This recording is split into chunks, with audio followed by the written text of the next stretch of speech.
Et maintenant, un grand moment de l'émission, une interview de Christian Roth, cet acteur qui est aussi un excellent écrivain, par notre magnifique et grandiose Fred Dufay.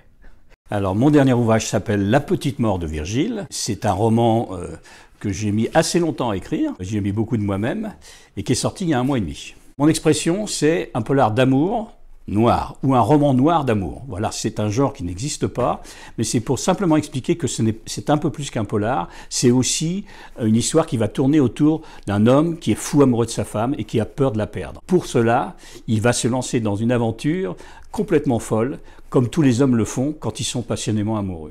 J'ai fait des interventions dans les prisons. Dans une de ces interventions, j'ai rencontré un prisonnier qui était condamné à une longue peine. Il y avait dans les yeux de cet homme une humanité absolument incroyable, une tristesse absolument incroyable. Je suis parti de son histoire, c'est absolument pas la sienne, mais lui s'est retrouvé en prison. Moi, mon héros va pas se retrouver en prison, parce qu'il va pas faire la bêtise que ce monsieur a fait, mais en revanche, il va en faire d'autres, beaucoup. Au départ, Virgile, c'est un homme qui a une 50aine d'années, qui est marié à une femme qui a une 15aine d'années de moins que lui.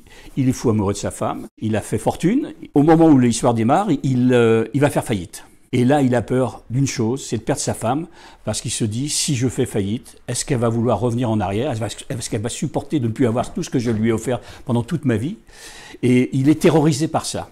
Tellement terrorisé qu'il va tomber sur une espèce d'ermite dans la forêt, en faisant du jogging devant chez lui, qui va lui proposer un pacte absolument incroyable, et il va accepter ce pacte, et il va, quelques mois après, assister à son propre enterrement pour sauver sa fortune.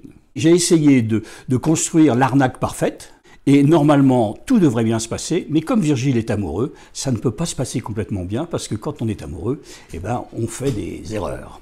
C'est un roman qui tourne autour du destin de 3 hommes. 3 hommes qui ont été fous amoureux de leur femme. Il y a Virgile, il y a cet ermite dont j'ai parlé tout à l'heure, qui a perdu, lui, sa femme dans un accident de voiture. Et il y a un 3e personnage, qui est un détective des assurances-vie, qui, lui, s'est fait larguer par une femme qu'il a aimée passionnément. Donc ces 3 hommes, ces 3 destins vont se retrouver mêlés dans l'histoire, sans qu'au départ, naturellement, ils prévoyaient de se voir, quoi. On ne sait jamais ce qui va se passer, et jusqu'à la fin, on est surpris.